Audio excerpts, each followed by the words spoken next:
এই একাদশী ব্রত পালনে অপুত্রকেরা পুত্র সন্তান লাভ করবে এবং শুধুমাত্র এই একাদশী মাহাত্ম্য কথা পাঠ এবং শ্রবণ করলে সমস্ত পাপ থেকে মুক্ত হবে এবং অবশেষে দিব্যধাম বৈকুণ্ঠ লোক প্রাপ্ত হবে।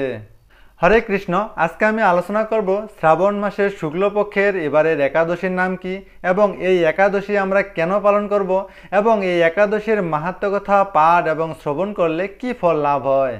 শ্রাবণ মাসের শুক্লপক্ষের এবারের একাদশীর নাম পবিত্র রোপণী একাদশী। যদি কেউ সুখ শান্তিতে বসবাস এবং সমৃদ্ধশালী হতে চান তাহলে অবশ্যই শ্রাবণ মাসের শুক্লপক্ষের এবারের পবিত্র রোপণী একাদশী অবশ্যই পালন করবেন। কারণ যারা অপুত্রক তাদের ইহলোক এবং পরলোক কোথাও তাদের সুখ শান্তি মেলে না। যদি কেউ এবারের শ্রাবণ মাসের শুক্লপক্ষের পবিত্র রোপণী একাদশী ব্রত পালন করেন তাহলে সে অবশ্যই পুত্র সন্তান লাভ করবে এবং যদি কেউ এই পবিত্র রোপণী একাদশী মাহাত্ম্য কথা পাঠ এবং শ্রবণ করেন তাহলে সে সমস্ত পাপ থেকে মুক্ত হবে এবং পুত্র সুখ লাভ করে অবশেষে দিব্যধাম প্রাপ্ত হবে। হরে কৃষ্ণ। তাহলে আসুন আমরা শ্রবণ করতে থাকি এই একাদশী, এই পবিত্র রোপণী অর্থাৎ এই শ্রাবণ মাসের শুক্লপক্ষের এবারের এই পবিত্র রোপণী একাদশীর মাহাত্ম্য কথা। আপনারা যারা এই পবিত্র রোপণী একাদশীর মাহাত্ম্য কথা পাঠ এবং শ্রবণ করবেন তাই আপনারা আপনাদের আশেপাশে থাকা সকলকেই এই পবিত্র রোপণী একাদশীর মাহাত্ম্য কথা পাঠ এবং শ্রবণ করার জন্য উৎসাহ প্রদান করবেন। হরে কৃষ্ণ। তাহলে আসুন আমরা শ্রবণ করতে থাকি এই পবিত্র রোপণী একাদশীর মাহাত্ম্য কথা। পবিত্র রোপণী একাদশী। একদিন মহারাজ যুধিষ্ঠির ভগবান শ্রীকৃষ্ণকে জিজ্ঞাসা করলেন, হে প্রভু, শ্রাবণ মাসের শুক্লপক্ষের একাদশীর নাম কি তা কৃপা করে আমাকে বলুন। শ্রীকৃষ্ণ বললেন, হে মহারাজ, এখন আমি সেই পবিত্র ব্রত মাহাত্ম্য কথা বর্ণনা করছি, মনোযোগ দিয়ে তা শ্রবণ করুন। যা শোনা মাত্রেই বাজপেয় যজ্ঞের ফল লাভ হয়। প্রাচীনকালে দাপর যুগের শুরুতে মহিজিৎ নামে এক বিখ্যাত রাজা ছিলেন।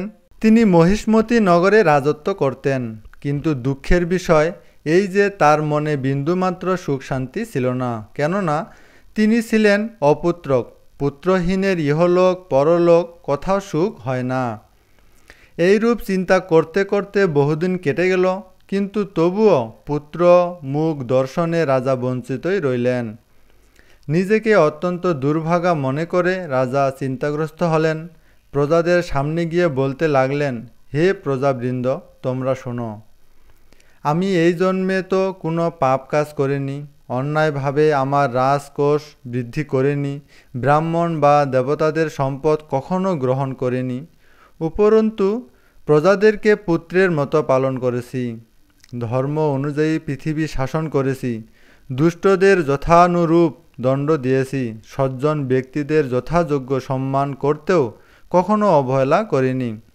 তাই হে ব্রাহ্মণগণ, এই প্রকার ধর্মপদ অবলম্বন করা সত্ত্বেও কেন আমার পুত্র লাভ হলো না তা আপনারা কৃপা করে অনুসন্ধান করুন। রাজার এই প্রকার কাতর উক্তি শ্রবণে ব্যথিত রাজভক্ত পুরোহিত ব্রাহ্মণগণ রাজার মঙ্গলের জন্য গভীর বনে ত্রিকালজ্ঞ মুনি ঋষির কাছে যেতে মনস্থ করলেন। বনের মধ্যে ঋষিদের আশ্রম সকল দেখতে দেখতে তারা এক মুনির সন্ধান পেলেন। তিনি দীর্ঘায়ু, নিরোগ, নিরাহারে ঘোর তপস্যায় মগ্ন ছিলেন।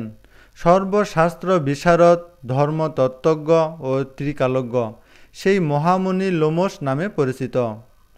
ব্রহ্মার এক কল্প অতিবাহিত হলে মুনিবরের গায়ের একটি লোম পরিত্যক্ত হতো। এই কারণে এই মহামুনির নাম লোমশ। তাকে দেখে সকলেই ধন্য হলেন। তারা পরস্পর বলতে লাগলেন যে আমাদের বহু জন্মের সৌভাগ্যের ফলে আজ আমরা এই মুনিবরের সাক্ষাৎ লাভ করলাম। তারপর ঋষিবর তাদের সম্বোধন করে বললেন, কি কারণে আপনারা এখানে এসেছেন এবং কেনই বা আমার এত প্রশংসা করছেন তা স্পষ্ট করে বলুন। আপনাদের যাতে মঙ্গল হয় আমি নিশ্চয়ই তার চেষ্টা করব। ব্রাহ্মণেরা বললেন, হে ঋষিবর, আমরা যে উদ্দেশ্যে এখানে এসেছি আপনি তা কৃপা করে শুনুন। এই পৃথিবীতে আপনার মতো শ্রেষ্ঠ ব্যক্তি আর কোথাও নেই। মহিজিৎ নামে এক রাজা নিঃসন্তান হওয়ায় অতি দুঃখে দিন যাপন করছে। আমরা তার প্রজা। তিনি আমাদেরকে পুত্রের মতো পালন করেন, কিন্তু তিনি পুত্রহীন বলে আমরা সবাই মর্মাহত। তার দুঃখ দূর করতে আমরা এই বনে প্রবেশ করেছি। হে ব্রাহ্মণ শ্রেষ্ঠ, রাজা যাতে পুত্রের মুখ দর্শন করতে পারেন, কৃপা করে তার কোনো উপায় আমাদের বলুন। তাদের কথা শুনে মুনিবর ধ্যানমগ্ন হলেন। কিছু সময় পরে রাজার পূর্বজন্ম বৃত্তান্ত বলতে লাগলেন। এই রাজা পূর্বজন্মে এক দরিদ্র বৈশ্য ছিলেন। একবার তিনি একটি অন্যায় কার্য করে ফেলেন। ব্যবসা করবার জন্য তিনি এক গ্রাম থেকে অন্য গ্রামে যাতায়াত করতেন। এক সময় জ্যৈষ্ঠ মাসের শুক্লপক্ষের দশমীর দিনে কোথাও যাওয়ার পথে তিনি অত্যন্ত তৃষ্ণার্ত হয়ে পড়েন। গ্রাম প্রান্তে একটি জলাশয় তিনি দেখতে পান। সেখানে জল পানের জন্য যান। একটি গাভী ও তার বাছুর সেখানে জলপান করছিল। তাদেরকে তাড়িয়ে দিয়ে তিনি নিজেই জলপান করতে লাগলেন। এই পাপকর্মের ফলে তিনি পুত্র সুখে বঞ্চিত হয়েছেন। কিন্তু পূর্বজন্মের কোনো পুণ্যের ফলে তিনি এই রকম নিষ্কণ্ঠক রাজ্য লাভ করেছেন।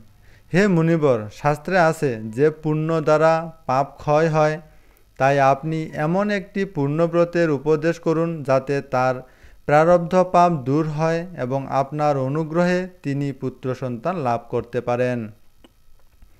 লোমশ মুনি বললেন, শ্রাবণ মাসের শুক্লপক্ষের পবিত্র রোপণী একাদশী ব্রত অভীষ্ট ফল প্রদান করে। আপনারা যথাবিধি তা সকলে পালন করুন।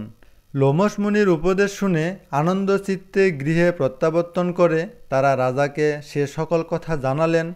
তারপর সকলে মিলে মুনির নির্দেশ অনুসারে ব্রত পালন করলেন। তাদের সকলের পুণ্যফল রাজাকে প্রদান করলেন। সেই পুণ্য প্রভাবে রাজমহিষী গর্ভবতী হলেন। উপযুক্ত সময়ে বলিষ্ঠ সর্বাঙ্গ সুন্দর এক পুত্র সন্তানের জন্ম দান করলেন। ভবিষ্যতের পুরাণে এই মাহাত্ম্য বর্ণিত হয়েছে। এই ব্রত মাহাত্ম্য যিনি পাঠ বা শ্রবণ করবেন, তিনি সমস্ত পাপ থেকে মুক্ত হবেন এবং পুত্র সুখ ভোগ করে অবশেষে দিব্যধাম প্রাপ্ত হবেন। হরে কৃষ্ণ। এই মনুষ্য জন্ম সার্থক করতে আপনারা বেশি বেশি করে কৃষ্ণ ভাবনামৃতের সাথে যুক্ত হন। হরে কৃষ্ণ।